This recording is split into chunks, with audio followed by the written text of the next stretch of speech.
They say every tech launch comes with a little chaos, but no one expected the day to fall apart like this. Not with city officials sipping lattes in the hallway. Not with millions of dollars riding on the success of a product that was supposed to change everything.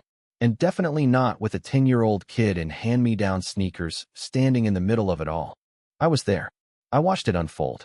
And if you told me that the person who'd end up saving the entire operation was the son of the cleaning lady who wasn't even supposed to be in the building that day, I probably would have laughed. But that's the thing about life.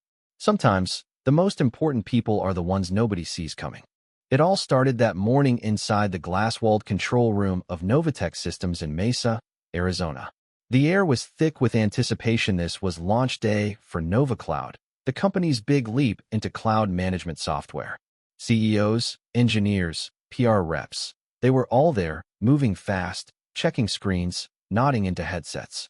I remember the CEO, Colin Merritt, standing in the center like a general before battle-sharp suit, arms crossed, watching every monitor like it owed him a personal favor. We had about 3 minutes to go when everything just died. Monitors flickered, went black. A few cursed under their breath. Then someone yelled. Panic spreads fast in a room full of high-paid experts who suddenly have no answers. Colin snapped to attention. Is this a drill? He asked, trying to sound calm. No one responded. He stepped forward, more forceful this time. Are we simulating a failure? Again, nothing. Just silence. And the growing sound of journalists outside noticing something was off. Our lead system engineer, Dario, was typing furiously, trying to isolate the problem. Cache servers are stuck in recursive boot, he muttered. Backup protocols didn't respond. The failover didn't kick in. Everything we'd spent the last 18 months preparing for it all seemed like it was slipping away. And then, outside the control room, down the hall, a woman named Patrice Delgado was restocking soap in the second-floor restroom. Been on her feet since dawn. Quiet, humble, always got the job done. Nobody really knew much about her, just that she showed up, kept things spotless, and went home. But that day, she had her son with her. School had closed early for maintenance, and she didn't have a sitter. So she brought him in.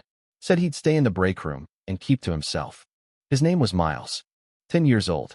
Skinny frame, oversized hoodie, a tablet so cracked it looked like it had survived a war.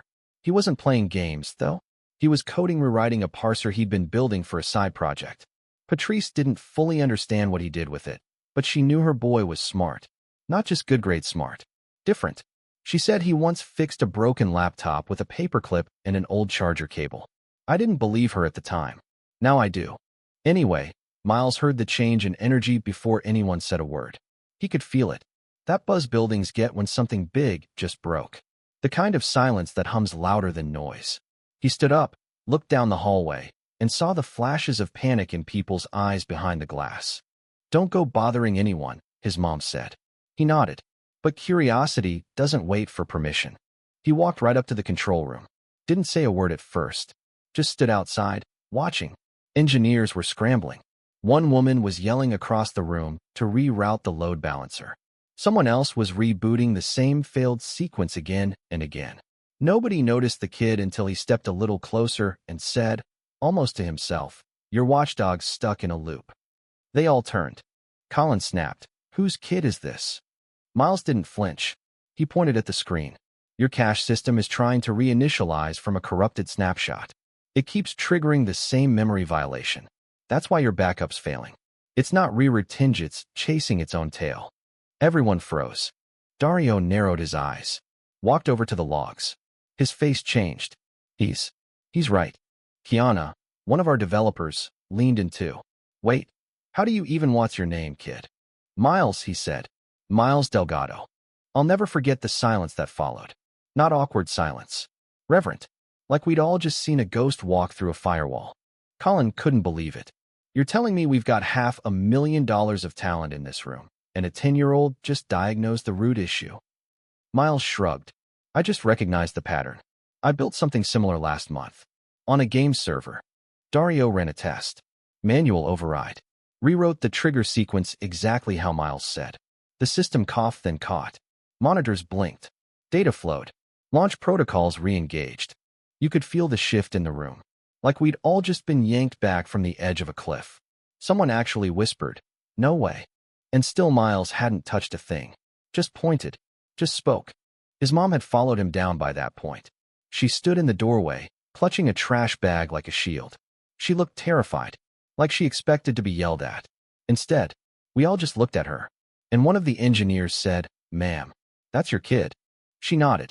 Then, as quiet as anything, she said, "He doesn't usually talk much." Well, he did today. Now, if this story ended right there, kid saves the day, team claps, CEO gives a handshake, maybe it'd be easier to stomach. But life's messier than that. Because right after the system came back online, right after the launch went live and the press resumed sipping their drinks like nothing happened, Colin pulled Patrice and her son aside. Smiling but tight-lipped. PR had to be managed, he said. Offers had to be made. Lawyers were involved. He handed Patrice a non-disclosure agreement. Said it was standard procedure. Said it would protect the integrity of the company. What it really did was erase the truth. Patrice didn't sign. She said, "If you want to offer him something, do it with both hands, not one holding a gag order." Miles didn't want anything. Just wanted to go home. Back to his tablet. Back to building things no one taught him to build. But the thing about truth is it leaks. A blurry hallway video showed up on a tech forum 2 days later. You couldn't see Miles' face, but you could hear his voice. Calm, steady, young. The video went viral. Reddit exploded. Engineers started DMing each other like, "Did you hear about the kid who saved Novatech's launch?" By the end of the week, his name was everywhere. Not because the company promoted him, but because real people did. Mentors, hobbyists, teachers, other kids.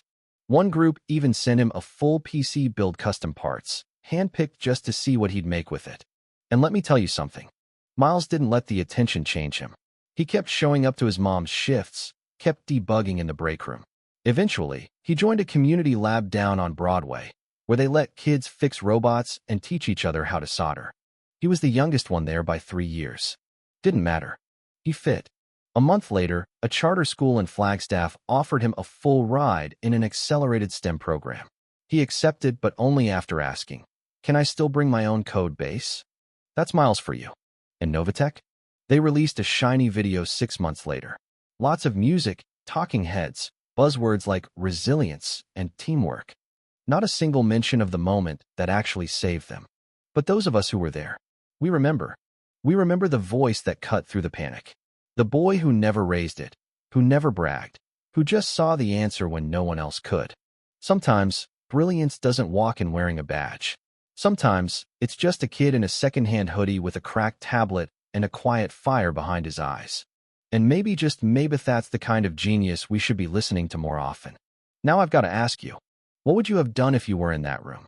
Would you have listened? Or would you have dismissed him like noise in the hallway? Drop your thoughts below, I want to hear them. Share this story with someone who still believes that brilliance only lives in boardrooms. Because sometimes, greatness walks in wearing sneakers and carrying a lunchbox.